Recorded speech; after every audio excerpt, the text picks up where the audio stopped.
മഹാഭാരതത്തിന്റെ തീർത്ഥാടന പർവ്വത്തിൽ വേദവ്യാസൻ യുധിഷ്ഠിരനോട് പറയുന്ന ഋഷ്യശൃംഗന്റെയും വൈശാലിയുടെയും ലോമപാതന്റെയും ഒക്കെ കഥയെ ടി തന്റെ ഭാവനയുടെ നൂലിഴയാൽ കോർത്തെടുക്കുകയും ഭരതൻ എന്ന മാസ്റ്റർ ക്രാഫ്റ്റ്സ്മാൻ അത് അഭ്രപാളിയിലേക്ക് പകർത്തുകയും ചെയ്തപ്പോൾ വൈശാലി എന്ന ചലച്ചിത്ര കാവ്യം ജന്മമെടുത്തു. സാങ്കേതിക വിദ്യ അത്രയൊന്നും വികസിച്ചിട്ടില്ലാത്ത ആ ഒരു കാലയളവിൽ ആർട്ടിസ്റ്റിക് സ്കിൽ എന്താണെന്ന് ലോകത്തിന് കാട്ടിക്കൊടുത്ത സിനിമയായിരുന്നു വൈശാലി. വൈശാലിയുടെ കഥയ്ക്ക് രാമായണവുമായി എന്തെങ്കിലും ബന്ധമുണ്ടോ? തീർച്ചയായും ഉണ്ട് എന്ന് തന്നെ പറയണം. ആ കഥയുടെ വിവിധ ഘട്ടങ്ങൾ വിവരിക്കുകയാണ് അച്ഛൻ പറഞ്ഞ കഥകളുടെ 21-ാം ഭാഗം. ദശരഥനും ലോമപാതനും തമ്മിലുള്ള സൗഹൃദം. അയോധ്യയിലെ രാജാവായിരുന്ന ദശരഥന്റെ സുഹൃത്തും അയൽരാജ്യമായ അംഗരാജ്യത്തിലെ രാജാവുമായിരുന്നു ലോമപാതൻ.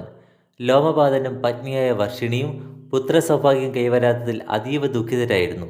വർഷിണി ദശരഥന്റെ പത്നിയായ കൗസല്യയുടെ ജ്യേഷ്ഠ സഹോദരിയായിരുന്നു.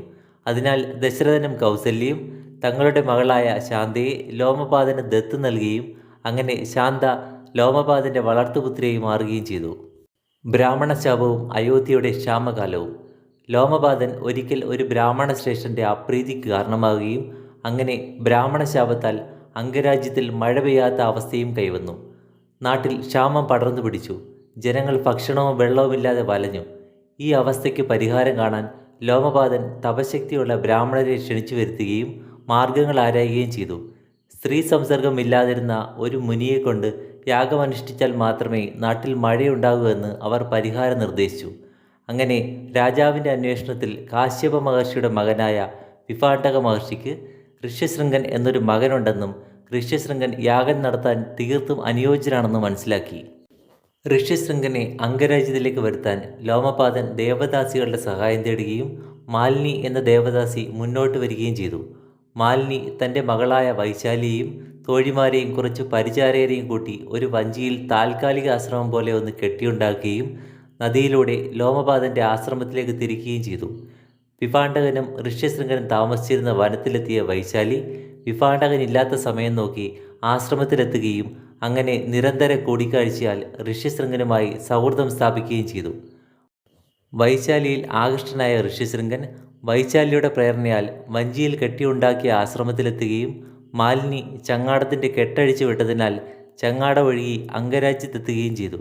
അങ്ങനെ വൈശാലി തൻ്റെ ദൗത്യം ഭംഗിയായി നിറവേറ്റി. ഋഷ്യശൃംഗൻ്റെ യാഗവും അംഗരാജ്യത്തിൻ്റെ ശാപമോക്ഷവും. ഏവരും ഋഷ്യശൃംഗനെ അംഗരാജ്യത്തിൻ്റെ അവസ്ഥ ബോധിപ്പിക്കുകയും ഋഷ്യശൃംഗൻ നടത്തിയ യാഗത്താൽ അംഗരാജ്യത്ത് മഴ പെയ്യുകയും ചെയ്തു. രാജാവിൻ്റെയും ജനങ്ങളുടെയും സന്തോഷത്തിന് അതിരില്ലായിരുന്നു. സന്തുഷ്ടനായ ലോമപാതൻ തൻ്റെ മകളായ ശാന്തയെ ഋഷ്യശൃംഗനെ കൊണ്ട് വിവാഹം കഴിപ്പിച്ചു. വിഭാണ്ഡകന് പലതരം കാഴ്ചദ്രവ്യങ്ങൾ കൊടുത്തേക്കുകയും മകൻ ഋഷ്യശൃംഗൻ അംഗരാജ്യത്തിൻ്റെ അടുത്ത അവകാശിയാണെന്ന് അറിയിക്കുകയും ചെയ്തു. അങ്ങനെ വിഭാണ്ഡകൻ അംഗരാജ്യത്തെത്തുകയും ഏവരെയും അനുഗ്രഹിക്കുകയും ചെയ്തു. ഋഷ്യശൃംഗൻ അയോധ്യയിലേക്ക്. ദശരഥ മഹാരാജാവ് തൻ്റെ അനന്തരാവകാശിയാവാൻ ഒരു പുത്രൻ വേണമെന്ന് അതിയായി ആഗ്രഹിക്കുകയും പുത്രന്മാർ ലഭിക്കാത്തതിൽ അതീവ ദുഃഖിതനാവുകയും ചെയ്തു. ഋഷ്യശൃംഗനെ കൊണ്ടൊരു യാഗം നടത്തിയാൽ പുത്രന്മാരെ ലഭിക്കുമെന്ന് മന്ത്രിയായ സുമന്ത്രർ ദശരഥനെ ഉപദേശിച്ചു. അതനുസരിച്ച് ദശരഥൻ തൻ്റെ സുഹൃത്തായ ലോമപാതനെ കാര്യം അറിയിക്കുകയും ചെയ്തു. അങ്ങനെ ലോമപാതൻ ഋഷ്യശൃംഗനെ അയോധ്യയിലേക്ക് അയക്കുകയും ഋഷ്യശൃംഗൻ പുത്രകാമേഷ്ടി യാഗം നടത്തുകയും ചെയ്തു. യാഗാഗ്നിയിൽ നിന്നും ഒരു കുടം പായസവുമായി ഒരു ഭൂതം പുറത്തെത്തി. ദശരഥൻ പായസത്തിൻ്റെ ഒരു പകുതി പത്നിയായ കൗസല്യയ്ക്കും മറുപകുതി പത്നിയായ കൈകേയിക്കും കൊടുത്തു. ഇരുവരും തങ്ങളുടെ പങ്കിൻ്റെ പകുതി സുമിത്രയ്ക്ക് നൽകി.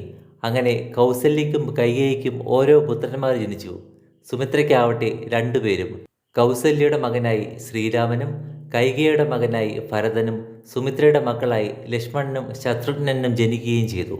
ഇങ്ങനെ വൈശാലിയിൽ പറയുന്ന ഋഷ്യശൃംഗൻ്റെ കഥയുടെ തുടർച്ചയായാണ് രാമായണ കഥകൾ എന്ന് നമുക്ക് മനസ്സിലാക്കാം. ക്ഷമയോടെ കേട്ടിരുന്നതിന് നന്ദി. അച്ഛൻ പറഞ്ഞ കഥകളുടെ 22-ാം ഭാഗത്തിൽ കാണാം. Thank you.